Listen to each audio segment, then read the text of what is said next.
सुप्रभात बहनों, कक्षा द्वादश।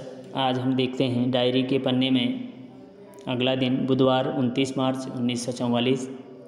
मेरी प्यारी किट्टी, कैबिनेट मंत्री मिस्टर बोल्केस्टीन ने लंदन में से डच प्रसारण में कहा है कि युद्ध के बाद युद्ध का वर्णन करने वाली डायरियों और पत्रों का संग्रह किया जाएगा। और फिर हर कोई मेरी डायरी पर झपट पड़ा। सोचो ये कितना दिलचस्प होगा जब मैं इस गुप्त एनेक्सी के बारे में छपाऊंगी।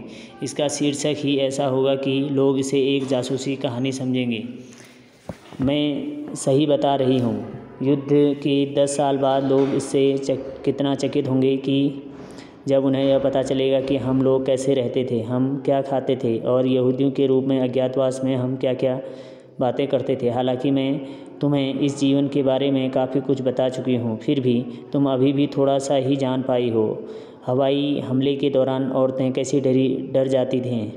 अब देखा ना, पिछले रविवार जब 350 ब्रिटिश वायुयानों ने इज्मू ईडेन पर 550 टन गोला बारूद बरसाया तो हमारे घर ऐसे कांप रहे थे जैसे हवा में घास की पत्तियां। या हमारे इन घरों में कैसी महामारियां फैली हुई हैं। तुम्हें इस सब की कुछ खबर नहीं है। सब कुछ तुम्हें बताने में पूरा दिन लग जाएगा। लोगों को सब्जियों और सभी प्रकार के सामानों के लिए लाइनों में खड़े होना पड़ता है। डॉक्टर अपने मरीजों को नहीं देख पाते क्योंकि उन्होंने पीठ मोड़ी नहीं की उनकी कारें और मोटरसाइकिलें चुरा ली जाती हैं। चोरी चकारी इतनी बढ़ गई है कि डच लोगों ने अंगूठी पहनने का रिवाज तक नहीं रह गया है। छोटे छोटे बच्चे 8-8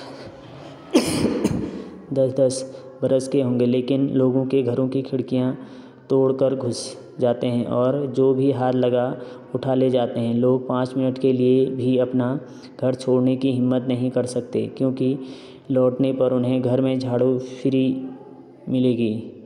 चोरी गए टाइपराइटरों, ईरानी कालीनों, बिजली से चलने वाली घड़ियों, कपड़ों आदि को लौटाने के लिए अखबारों में इनाम के विज्ञापन आए दिन पढ़ने को मिलते हैं। गली गली नुक्कड़ पर लगी बिजली से चलने वाली घड़ियां लोग उतार ले गए और सार्वजनिक टेलीफोनों का पुर्जा गायब हो चुका है।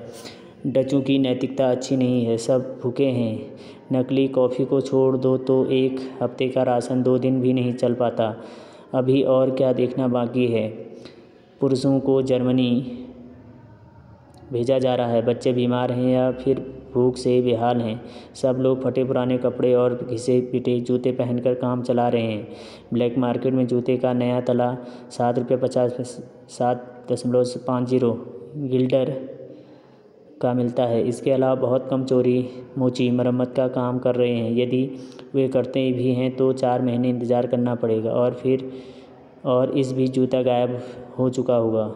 इसका एक लाभ भी हुआ है। खाना जितना खराब होता जा रहा है, बिक्री उतनी ही गंभीर हो रही है। सरकारी लोगों पर हमले की घटनाएं बढ़ती जा रही हैं। खाद्य कार्यालय, पुलिस अधिकारी सभी या तो अपने साथी नागरिकों की मदद कर रहे हैं या उन पर कोई आरोप लगाकर जेल भेज देते हैं। सौभाग्य से बहुत कम डच लोग गलत पक्ष में हैं।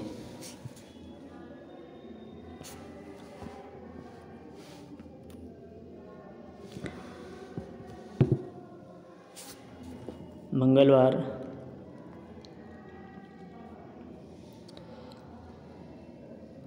11 अप्रैल 1944। मेरी प्यारी किट्टी, मेरा सिर घूम रहा है, समझ में नहीं आ रहा है कहाँ से शुरू करूँ। गुरुवार जब मैंने तुम्हें पिछली बार लिखा था सब कुछ ठीक ठाक था। शुक्रवार गुड फ्राइडे हम मोनापोली खेलते रहे। शनिवार भी हम यही खेल खेले। दिन पता ही नहीं चला कैसे बीत गए। शनिवार कोई 2 बजे का वक्त रहा होगा। तेज़ गोलाबारी शुरू हो गई। मशीन गनें चल रही थी। मर्द लोगों का यही कहना था, बाकी लोगों के लिए सब कुछ शांत था।